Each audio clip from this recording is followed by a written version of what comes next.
Hey guys, tonight we start somewhere quietly revolutionary right where you are with you. Because healing, yeah, it's not something someone else does for you. You probably won't survive this gentle truth without some resistance. But here it is. The power to heal yourself has been inside you all along. So, before you get comfortable, take a moment to like the video and subscribe. But only if you genuinely enjoy what I do here. Drop your location and local time. I'm curious who's joining this healing journey tonight. Now dim the lights, maybe turn on a fan for that soft background hum, and let's ease into tonight's journey together. You trudge through your day feeling that dull ache, physical, emotional, or just existential. You've been told to get help, talk to someone, take this pill, but what if the real work is inward? You sit still noticing your own breath, shallow, uneven sometimes, quick and panicked. It's okay. This is the starting line. Buddhism teaches that healing is ultimately a self-directed journey. The Buddha sat under a tree and realized suffering wasn't solved by others, but by awakening within. Historians still argue whether this moment was enlightenment or simply deep insight, but either way it changed everything. Healing, without anyone else, means meeting yourself, flaws, wounds, and all without defense or denial. It means you're both the wounded and the healer. Sounds daunting, right? Like asking a cracked vase to hold water again? But here's the twist. Your cracks are exactly where the light comes in. There's a quirky story that early Buddhist monks sometimes wore patched robes proudly. Each tear marked a lesson learned, a pain transformed. You don't have to wear holes, but maybe you carry your own patches too. Old grief, anger, shame. Tonight, you lean into them gently. You breathe in, you breathe out. You're not alone. No one else is doing this for you. You are your own sanctuary, your own medicine, your own guide. And this is just the beginning. You feel the tug of pain pulling you back. Emotional bruises, physical fatigue, mental knots. Buddhism offers a map here, carved in the Four Noble Truths, which whisper suffering exists. It has a cause it can cease, and there's a path out. You sit quietly, imagining this pain as tangled vines. It wraps tight, and every struggle pulls you deeper. The root attachment, the craving for things to be other than they are. You recognize this because you've lived it. Wanting people to act differently, wishing your past would vanish, clinging to identity that hurts more than helps. Historians still debate whether the Buddha's Four Noble Truths were his original teaching or a later synthesis, regardless that their power to reveal suffering's root remains undeniable. You let this truth wash over you like cold water on sunburn, stinging but necessary. You recall a quirky tidbit. Some monks practiced letting go ceremonies where they'd physically release pebbles or leaves into rivers, symbolizing the shedding of burdens. You don't need a river. You just need this moment to drop what weighs you down. So you exhale deeply, imagining your own burden slipping away a little at a time. You don't chase happiness. You step back from suffering's edge. You aren't broken. You're beginning to unbind. This self-healing journey isn't neat or quick. It's messy, like untangling earphones in the dark. But you keep at it. Because healing starts when you understand suffering isn't a problem to fix. It's a signal to listen. You sit with your pain, offering curiosity instead of resistance. And with every breath, you pull yourself closer to freedom. You start to watch your mind like a quiet observer, noticing how thoughts and feelings arise and fade, like clouds drifting across the sky you don't have to chase. This practice, mindfulness, is your first tool in self-healing. It's not about stopping thoughts. It's about watching them without getting swept away. You catch yourself spiraling into old stories, guilt, anger, fear, and instead of diving in, you step back. You become the sky, not the storm. It's subtle but powerful. Mindfulness offers a safe distance to see your pain without letting it control you. Historians still argue whether mindfulness was originally a meditative technique or a way of life for early Buddhists, but what's clear is that it changed how people relate to their suffering. It turned inner chaos into a kind of peace. Here's a quirky fact. In some Buddhist traditions, monks practice noting thoughts aloud, thinking, planning, judging to create that distance. You don't have to speak it, but just naming your experience can lessen its hold. You sit back, breathe, and quietly note anxiety, sadness, hope. Each word softens the grip. You realize healing isn't about annihilating pain, but befriending it. And mindfulness opens the door. Your breath deepens. You begin to reclaim space inside your own mind, creating room for healing to grow. You don't need anyone else to do this for you. You simply need to be present. You begin to see how much suffering springs from one relentless habit attachment. Holding on too tightly to people, to things, to ideas of who you should be, only binds you tighter in pain. The Buddhist teaching on non-attachment isn't about becoming cold or indifferent. It's about learning to hold life gently like a newborn bird so it can breathe and grow. You notice how clinging to past hurts or future fears has kept you tethered to old wounds, replaying the same stories on loop. You want release but fear the unknown. It's the classic catch-22 of healing. Historians still debate how radical Buddha's stance on attachment was compared to other Indian philosophies of his time. Some argue he was more practical than ascetic, focusing on freedom from suffering rather than renunciation of pleasure. Either way, his insight shines through centuries. Clinging is suffering's root. Here's a quirky practice. Some monks would carry a pebble, letting it slip from their hand every time they noticed attachment rising. You don't need a pebble. You can imagine letting go piece by piece of what weighs you down. You breathe in deeply, and as you exhale, picture your grasp loosening, not all at once, just a little. It's a slow unwinding, like a thread pulling free from a knot.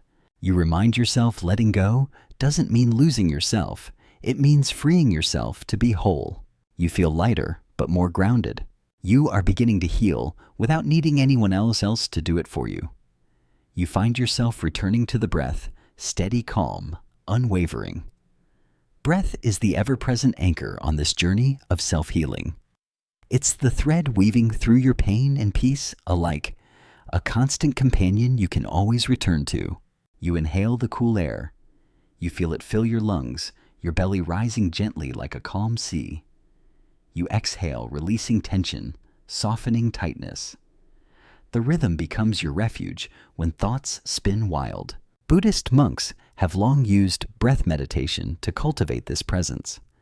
Historians still argue whether the earliest Buddha himself taught specific breathing techniques or if these evolved later. Either way, breath remains foundational, accessible, immediate, and healing. You notice a quirky fact. Some traditions say the Buddha's own enlightenment began with mindful breathing under the Bodhi tree, each breath deepening his insight into suffering and liberation. You don't need enlightenment now, just a moment of peace. Your mind settles. You realize breath isn't just air, it's life itself, a healing balm flowing through you. When anxiety or pain knocks you, return here. Your breath is always waiting. You are your own healer, armed with this simple, profound tool. And in this breath, you begin to reclaim yourself. You turn your attention inward with a new tenderness, compassion. Not the kind reserved for others, but the radical, often neglected practice of kindness toward yourself. You begin to realize how harsh your inner dialogue can be, how easily you dismiss your own pain, how quickly you judge your perceived failures. Buddhist teachings emphasize metta, or loving kindness, starting with oneself before radiating outward. The Buddha taught that without self-compassion, true healing is impossible. Historians still debate the origins of metta meditation, but its power remains undeniable, softening. The heart opens the path to profound transformation. There's a quirky practice among some monks of whispering kind phrases to themselves in solitude. May I be happy?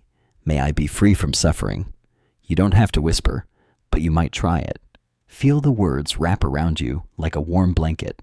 You sit quietly and offer yourself that same kindness. Maybe for the first time in a long while, you let your own pain be valid and your own worth be unconditional. You aren't alone in your struggles, but your healing begins with you holding your own hand gently. And that's a beginning as powerful as any ritual. You breathe in the truth of impermanence, the cornerstone of Buddhist wisdom, that nothing lasts forever. Not pain, not joy, not even the hardest parts of you. You begin to sit with this, allowing the reality that change is the only constant to loosen the grip of fear and resistance. It's a strange kind of comfort. The very things you cling to, most desperately, youth certainty, control are fleeting by nature. And in accepting this, you find freedom. The weight of permanence lifts. Historians still argue whether the Buddha's doctrine of impermanence was influenced by pre-existing Indian philosophies or a radical new insight. Either way, it remains the light that guides you through darkness. Here's a quirky tidbit: some monks use sand mandalas, painstakingly created only to be swept away, reminding us of the beauty in transience. You don't have to build a mandala, but you can imagine letting go, like grains of sand slipping through your fingers. You exhale the tension of holding on. You inhale the ease of release. And you heal in the knowing that nothing, including your suffering, lasts forever. You dive deeper into meditation, the sacred medicine for the mind. Sitting still, eyes half closed, you allow thoughts to pass like clouds rather than storms. The simple act of observing becomes a powerful detox, washing away anxiety, stress, and mental clutter. Meditation is no magic cure, but a training ground like a gym for your mind. The more you practice, the stronger your ability to stay present, calm, and clear grows. You feel the tension ease, your heart rate slow, and your mind find a quiet center. Historians still debate which meditation techniques the Buddha personally taught, but the vast tradition shows meditation's undeniable role in self-healing. Here's a quirky note. Some Tibetan monks chant Om Mani Padme Hum, believing it purifies the heart and transforms suffering into compassion. You may not chant, but the rhythm of your breath can serve a similar purpose. A gentle mantra of healing. You feel the subtle shift. Healing is happening not as a sudden miracle, but a slow, steady unraveling of pain. And it all starts here within you, in this very breath. You discover the middle way, Buddha's wisdom, to avoid extremes and find balance in healing. It's not about punishing yourself for pain, nor indulging every craving to numb it. Instead, you learn to walk a path between self-denial and self-indulgence, creating space for true transformation. This balance feels fragile at times, like walking a tightrope with no net. But you remember Buddha's teaching that moderation is key to peace. Historians still argue how much this was a response to ascetic practices or a new revolutionary mindset, but its relevance endures. You find quirky ways to remind yourself, perhaps a gentle pause before eating, a mindful moment, between scrolling through your phone, a breath held before reacting emotionally. This middle way becomes your healing compass, guiding you through emotional storms and daily temptations alike. You realize healing isn't about perfection, it's about finding steadiness in the mess. And in this steadiness, you reclaim your power to heal yourself. You cultivate equanimity, the unshakable calm that holds steady amid life's storms. When emotions rise like waves, you don't fight or flee. You learn to float, observing without attachment or aversion. This isn't numbness, but deep awareness. A gentle knowing that pain is transient and joy too is fleeting. You stand firm, a rock in the river, allowing currents to flow without losing your ground. Historians still debate how early Buddhist texts defined equanimity, but its place as a cornerstone of mental health is clear. Some traditions even consider it the pinnacle of meditative attainment. A quirky fact: some monks practice walking meditation specifically to build equanimity, focusing on the sensations of movement to cultivate presence and calm. You try it, each step a healing act, each breath a balm, and slowly your mind becomes a sanctuary where peace resides unshaken by external chaos. You're healing steadily, deeply, without anyone's help but your own. You confront the thorny path of forgiveness, not for others' sake, but for your own liberation. Holding grudges is like drinking poison and waiting for the other person to suffer. You know it, yet releasing resentment feels impossible. You sit with the tension, acknowledging the wounds without allowing them to define you. Forgiveness becomes a radical act of self-healing and unshackling from past pain. Buddhist teachings invite you to see that all beings are caught in suffering, often acting out of their own pain. Historians still debate whether the Buddha's forgiveness teachings were revolutionary or extensions of existing Indian philosophy, but their power to free remains undeniable. A quirky practice some meditators visualize sending loving kindness to those they resent, softening their heart through repeated intentional breaths. You try this quietly, noticing resistance soften. Forgiveness isn't forgetting, it's choosing peace over bitterness. And in that choice, you reclaim yourself. You start to sense how your healing is woven into the larger web of life. Buddhism teaches interconnectedness. No one heals in isolation. Your well-being ripples outward, touching others in ways unseen but deeply felt. You breathe this in, realizing your journey isn't solitary, but part of a collective awakening. Healing yourself becomes an act of compassion for all beings. Historians still argue how early Buddhist communities practiced this interconnectedness, but its essence remains. We are not separate islands, but threads in a vast tapestry. Here's a quirky tidbit. Some Buddhist monks practice Tonglen breathing in others' suffering and breathing out compassion, a powerful way to connect healing with service. You imagine sending healing breaths to yourself and beyond, recognizing your strength and unity. Healing without anyone means healing with everyone, and this truth fuels your path. Your insight deepens as wisdom gently peels back layers of conditioning. You begin to understand your patterns, those unconscious loops of thought and behavior that keep you stuck. But instead of judging, you approach these with curious compassion. Healing isn't about forcing change, but about seeing clearly. Insight dissolves the illusions that bind you, making space for new choices to arise naturally. Historians still debate the precise nature of Vipassana meditation as taught by the Buddha, but its role in awakening insight is undeniable. Here's a quirky note. Some practitioners say that moments of sudden clarity feel like mind-flashing brief lightning bolts that illuminate deep truths. You remain patient, knowing healing unfolds in moments and over lifetimes. Your growing wisdom lights your way, empowering you to break cycles gently and truly heal. You begin weaving healing into daily life, not as a project, but as a living practice. Small moments of mindfulness, compassion, and patience become the threads of transformation. You notice the mundane holds sacred potential, brushing your teeth, walking, waiting in line. Each becomes a chance to choose awareness over autopilot. Historians still debate how much early Buddhists integrated practice into daily life versus secluded meditation, but modern teachers emphasize this integration as vital.